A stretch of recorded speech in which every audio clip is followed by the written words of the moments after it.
3, we're going to start off with Linux. From your previous week, we created the CIS 170 directory. Let's change to that directory now. So on your Macintosh, for you Mac users, make sure to open up a terminal. This should be here from last week. You should not have had to remove anything here. Now we're going to do a little bit of review, but I want to focus on paths and what have you. And we're going to be focusing on the path statement. The way it functions between Linux and Windows is extremely similar. The syntax is a little bit different. When you have a path, that is a set of directories or a set of folders where the operating system will look for an executable file. In other words, when we typed Notepad from Windows the other day, when we clicked on Windows Run and typed in Notepad, or Windows R, typed in Notepad, the executable was somewhere in the path on the Windows machine. It happens to be under C/Windows, and we'll show you that when we get to that point, but that was a path there. In Linux, we can look at the path by understanding that it's an environment variable, just like it's an environment variable in Windows. To see the list of environment variables, you can type env in Linux, or you can type set. In this case, we'll use env because it seems more appropriate. So right now I type env, and I'm going to grep some of the output. The grep command is used very frequently in Linux. So when you grep something, you're looking for a string of information or a piece of information, and we're trying to pull that out. So specifically, in this case, we're trying to find the path. So we're going to type path here, and we get our path variable. So you can see path is uppercase, so I got really lucky that that worked there. What I really should have done is I should have typed path like that, and I would have gotten the same thing. As you can see, this is highlighted now. So this is my path here, and we're going to do something similar in Windows. Windows doesn't have the grep statement. I usually go out and add it myself to Windows, but when you set up the path and you want to run a command, it's going to look in all of these different locations here. It's going to look under user local sbin. It's going to look under, if it doesn't find it there, it's going to try going under user local bin. If it doesn't find it there, it's going to go under user sbin, and so on and so on and so on. So there's another command in Linux called which, W-I-C-H, which we can use to try and find an executable. Let's see what we have in user sbin right now. So what I'm going to do is I'm going to just select that, highlight that there, and I'm going to cd, whoops, did that out of order a little bit. And I'm going to go to user sbin. I don't expect there to be anything there, and there's not. But under sbin there, and I would expect sbin to be under here. So there's user bin, there's sbin right there. So let's look under that. And there's all kinds of stuff. So let's find a command that we can run. All right, so the more I think about it, not too many of these sbin commands are going to work. As we remember from week 1, the sbin directories contain information and code that's pertinent to the operating system, which this is not a true Linux operating system. It's a subsystem that we're running under Windows. So what I'd like to do instead is I'd like to show you how to become root at this point. And there's a couple ways we can do it. I'm going to teach you the sudo command first. So if we type sudo, that stands for super user do, if anyone's interested, which will basically make you become the root user. At this point, I can begin entering commands. So perhaps I should try to just go to the directory right now, and I can show you how I can't create a file. So what I want to do, first of all, is I want to look at my path variable. I know what I'm going to do, but I'm going to show you here.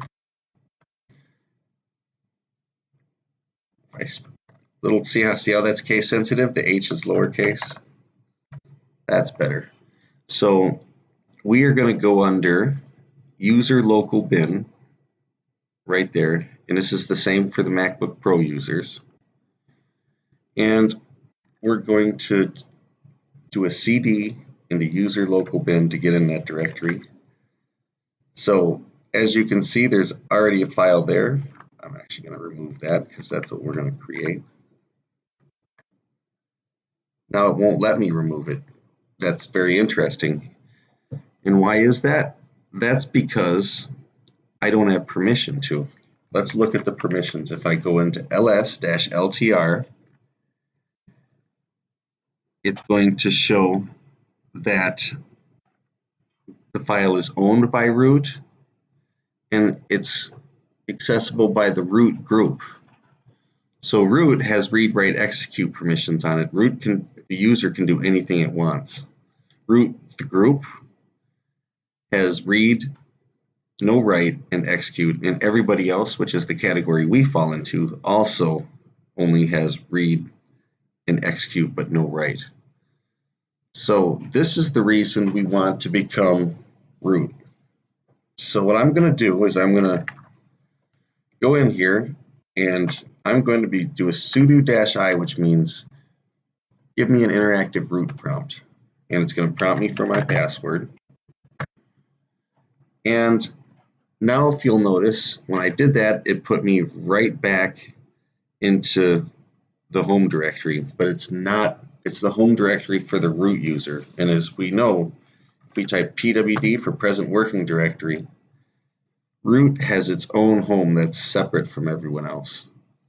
So we want to get rid of this file. So let's first go under user local bin. So I should also mention that you won't have this file yet when you're going into this class. So if you're going to try and remove this file, there's really nothing to remove for you. So please just watch at this point. rm is the remove command.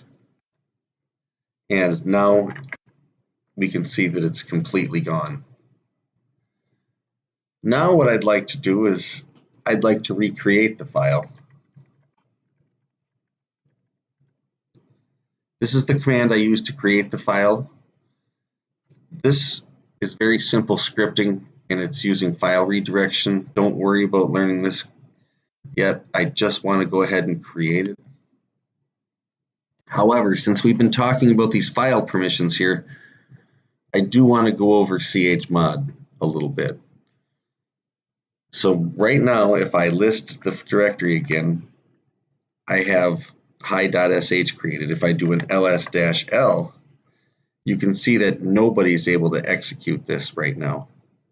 So I'm going to type in chmod 755 and hi.sh. Now you can tell the colors changed, and that's just the way the terminal is set up, but you can see that it's changed a little bit. And if I do an ls-l, you can see that no matter what, this can be executed. So right here in this, we know we can launch it and run it right from here because it's in the path. So let's type it in. Why not? We'll type hi.sh, and I could type my own name, but I'm going to type some other name. So I'm going to say Will is the name. Whoops. Look at that. I didn't type any output. So if I type hi.sh Will, it's going to say hello Will. And that's what the program is supposed to do. Now let's become Glenn again. So if we type exit, we're going to become the Glenn user once again. Can I type in hi.sh here? And this time I'll type in Sam. Hi, Dad. Hello, Sam.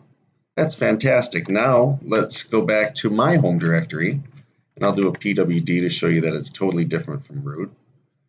And we'll type in hi.sh, and we'll type in Marvin. Hello, Marvin. So this seems to work no matter who we are and no matter where we are now, which is what we want.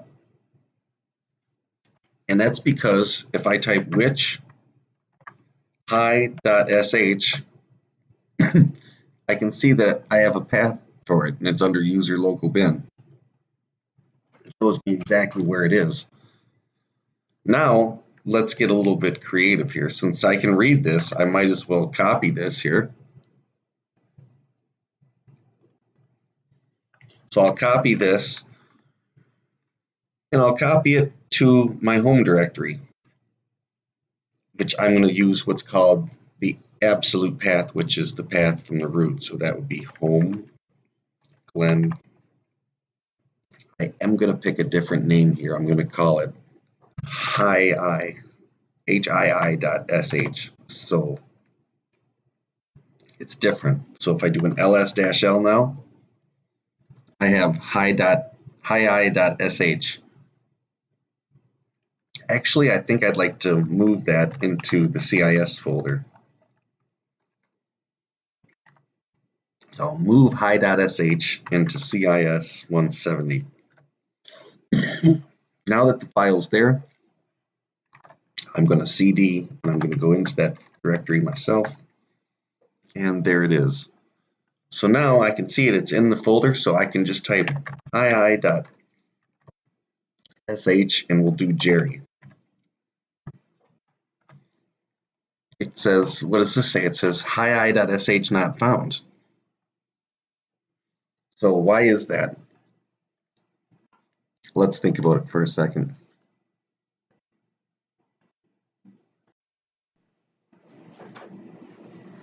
Hi.sh doesn't work because it's not in the path. The CIS 170 directory is not in our path at all, so the operating system doesn't know to look for it here.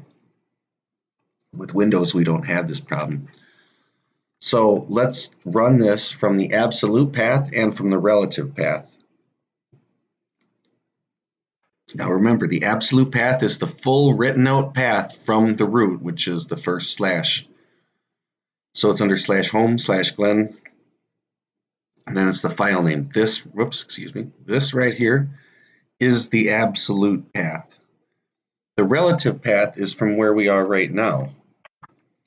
So if we do an ls-la, because we want to see the hidden files here, and we already know this, but the single period here indicates my present working directory. The two periods right next to each other represent the parent working directory. So right now, I can see the file is in my present working directory, which is the period. And I can see it's right there. So if we were to type period /hi.sh and we'll type in Al this time.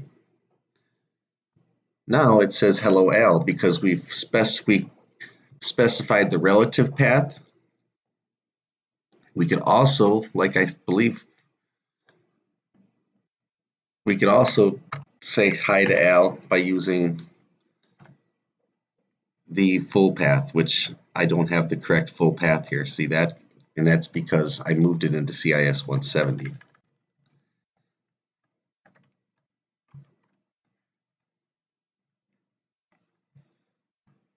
Now it works. So this is an example of using the absolute path. This is an example right here with the period. That's the relative path. So absolute path, relative path. This is really important information to understand. At this time, I'm going to want to bring up Excel, show you how to calculate these permissions. And it's extremely easy once you learn how to do it, but it does take a little bit of time to figure it out. So these numbers go from 0 to 7, so they're called octals. And when you see me typing like chmod, like when you saw me in Ubuntu and I was up here somewhere doing the chmod, it gave me the permission denied, and then I did this chmod 755, which gave us these permissions right here. So chmod 755 on this file gave us these permissions. Let's figure out why and what that means. And there's a couple ways to do this, but I want to show you the octals, because octals will, and learning how to do things through octals and octal sets using computers will be helpful in the future when you're working with networking and what have you. So we have 3 different bits of information that we're storing here. We have the write bit, we have the read bit, and we have the execute bit. And we have 3 different conditions. We have the group condition, we have the user permission, and we have the everybody else. So let's break this into categories. We'll call this the main user, or we'll call it just the user in this case. We have the group permissions. Actually, let me give a couple more spaces here. We have the group permissions, and then I'll give a couple more spaces. Now we have everybody else. Right? So let's figure out what this means. So for the user has the potential to have a read bit. They have, I'm going to make this in caps actually. They have potential for a read bit, a potential for a write, and potential for an execute. Under group, they have the potential for read, write, execute. Everybody else has the ability to read, write, take a wild guess, execute. Now, the read permissions for each of these users, whether it be the user, the group, or everybody else, if you want the person in this group, in other words, the user himself, to be able to use himself or herself to be able to read this file, the read is represented by the number 4. If you want them to be able to write, that's represented, so I'm actually going to just go in and put 4s in above all these reads here. Okay, and then what I'm going to do to make this more readable is I'm going to take all of this and I'm going to center it. So each of these reads is worth 4. Each of these writes is going to be worth 2. And the executes are going to be worth 1.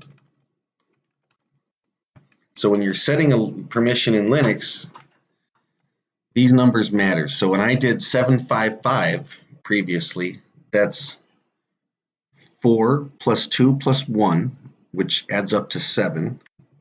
So the user had permission of 7, which means they can read, write, or execute. The group permissions that I set up were 5. So what will equal 5 here? It'll be 4 plus 1. So that includes the read and the execute, but no write, which is what we want in that. So that one would add it up to 5. So if they want to have if they don't want anybody else to do anything at all, then these would all be 0s. So only the user and the group would have permission in this case, and 0 means nobody else could do anything. So we can set up a few of these permissions here, and let's create a couple of conditions, and we'll use X's to represent what these are. So let's say we want the user to be able to read and write only. We want the group to just be able to read, and we want everybody else to just be able to read. So for these permissions, it's going to be 4 plus 2, which the user is going to equal 6.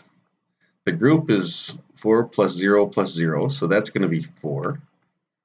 And the same thing with everybody else except. So the permissions for this setup would be 6, 4, 4. and so on and so on. So hopefully that makes sense. This is how file permissions are done in Linux and Unix. It's very simple compared with how it's done in Windows. Thank you. We are going to go over environment variables. We're going to go over security in more detail in later chapters, but we did touch on it with Linux just so we could keep the ball rolling along. Here's a Python script that I have here. We're going to go to properties right now. You can do this with any file if you'd like to follow along. In fact, I'll cancel out here and I'll use this shortcut. This shortcut is a file.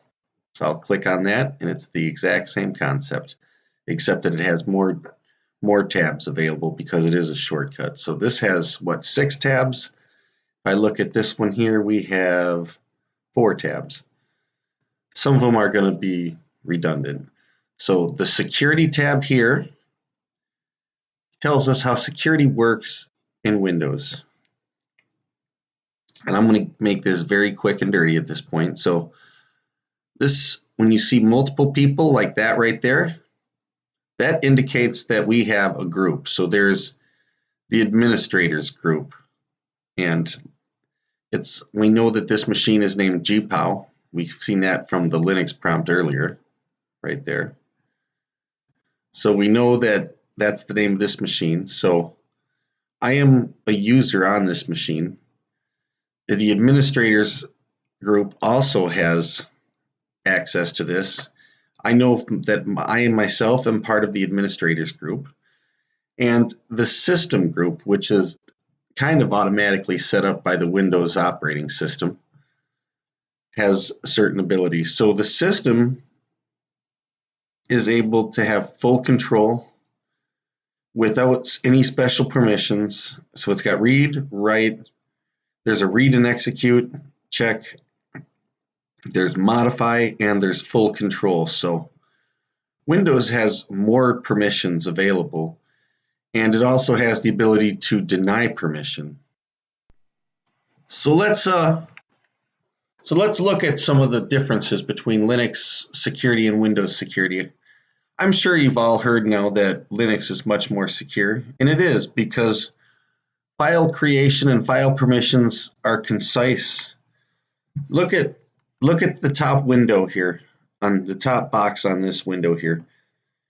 There's no limit to the number of groups or usernames you can add here. And there's a lot of different types of permissions that you can set, and some permissions even seem redundant.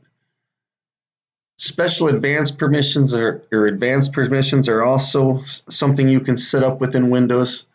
So security management requires a lot more work in a Windows machine. It's also a lot more flexible than it is in Linux, but it leaves a lot more room for error. So when you think about that and when you hear things, oh, Linux is more secure and Macintosh doesn't get hacked, and you hear all those kind of terms, this has a lot to do with it right here. Thank you.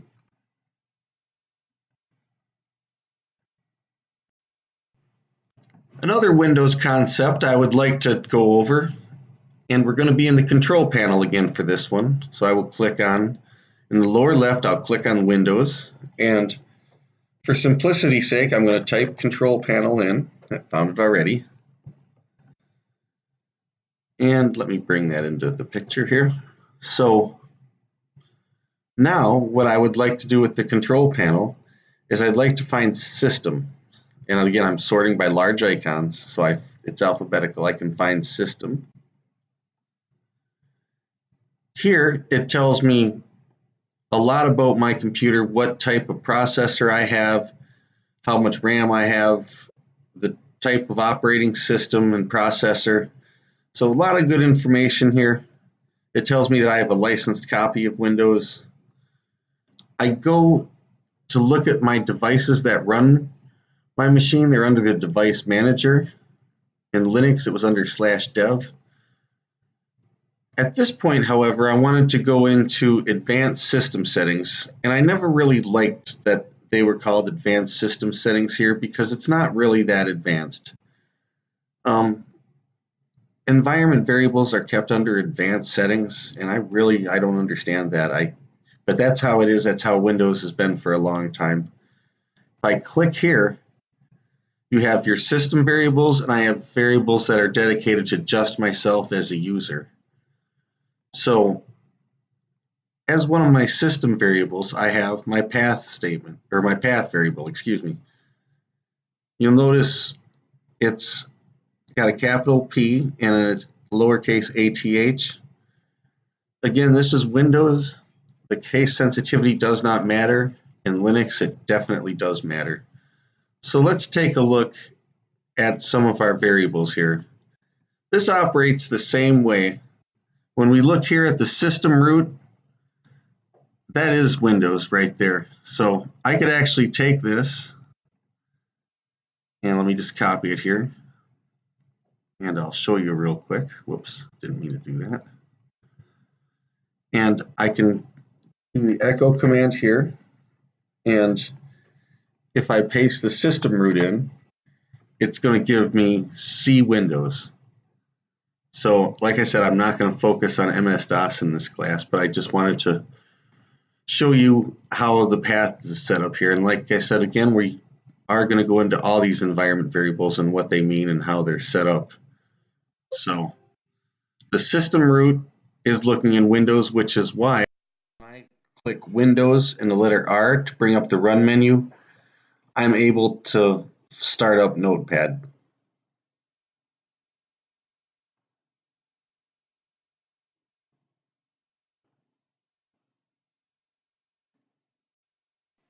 Now let's go over how to find a file in Windows. Let me bring up the File Explorer. I'm going to click on the C drive.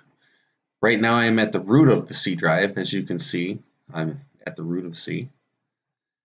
Which means if I search and type something in here, it's going to look on the entire disk.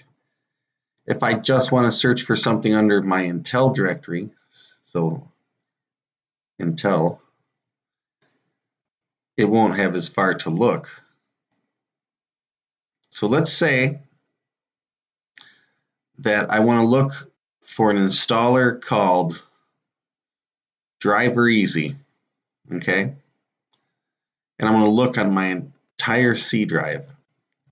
I type in, remember, not case sensitive, Driver Easy, and I type EA, and it's not indexed, so it's starting to look for it.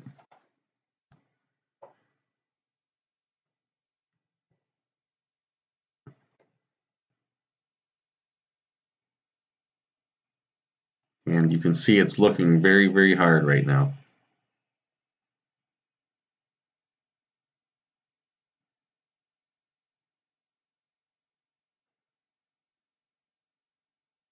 There are ways you can index your drive to make the searches go faster. I usually don't do that. I usually don't like to have the overhead. But a lot of people do index the drives, and a lot of people use much nicer computers than I do. So that's how that works. Maybe I didn't spell Driver Easy correctly. But let's let this finish first and see what it does.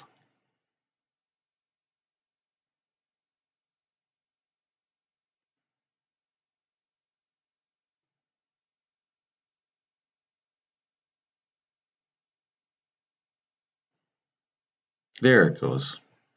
So you can see it found it under installers, and it looked throughout my entire drive, and I'm going to stop it. And we can see that that took kind of a while.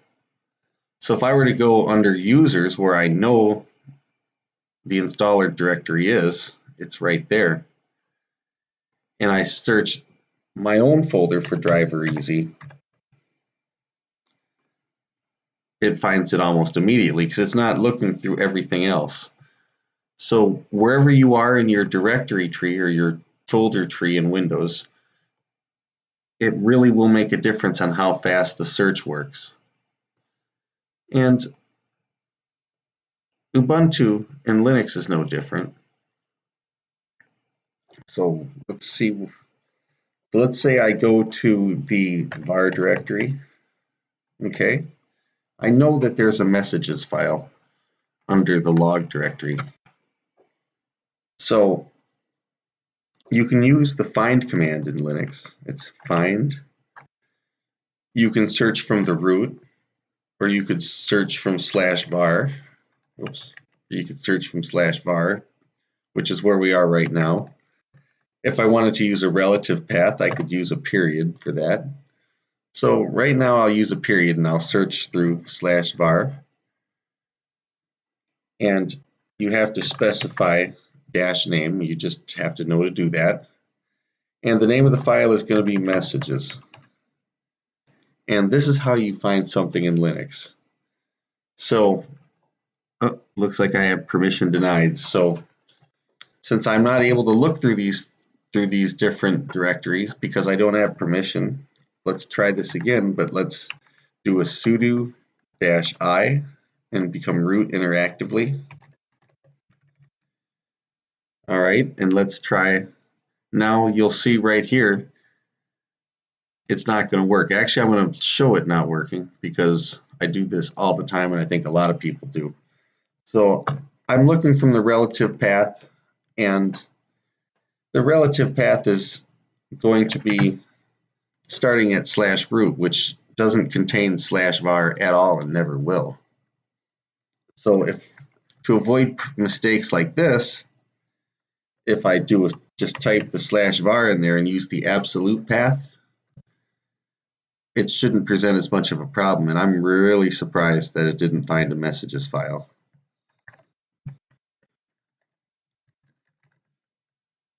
It didn't, though. Look at that. You know why? Because this is a newer version of Ubuntu, which is based on Debian, which probably doesn't use the messages file. So let's try this again, except this time let's use the wtemp file.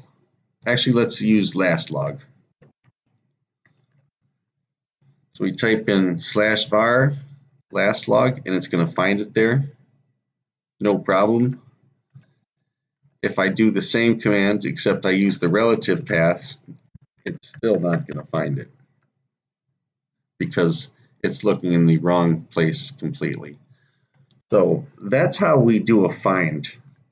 Let's talk about how we can view a file. In Windows, if we view a file, if it has something associated with it, we can just double click it and that will open the file. So if it's a docx file and you want to view it, the fact that it's got an extension of .docx, the operating system knows that it's associated with Word.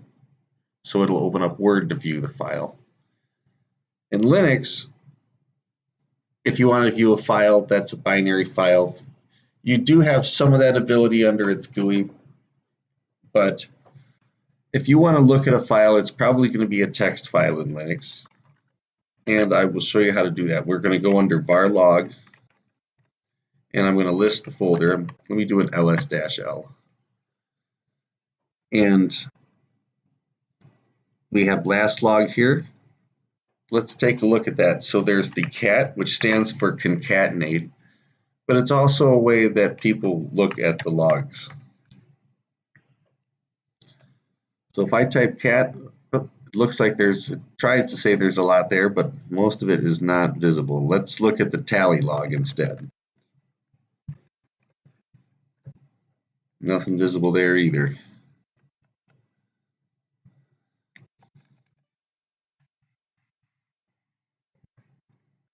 There we go. Let's look at the dpackage log. That has something in it. So this is a text file here. It hasn't been checked in quite a while. And there's way more than fits on this screen. So it scrolls a lot of this information off the screen. So cat isn't always the best command to use. So there's other commands like more, which we can use to look at dpackage. And you'll see it says more down at the bottom. So now I can page through by hitting the space bar, or if I hit enter, it's line by line. So that's how that works. And there's also a saying in Linux that less is more. So there's also a command called less, which actually does more than the more command because it's newer. So another way you might want to view a file in Linux is to type less. So it's a little different. You can zip through it more. You can arrow back. You have the ability to do searches with it. If I want to look for the word config, which I see all over the place, it'll find it for me. So less does more than more does. I hope that makes sense to you. If you type Q to get out of it, that's how you exit less. So we've talked about cat, which will just list the file to the screen.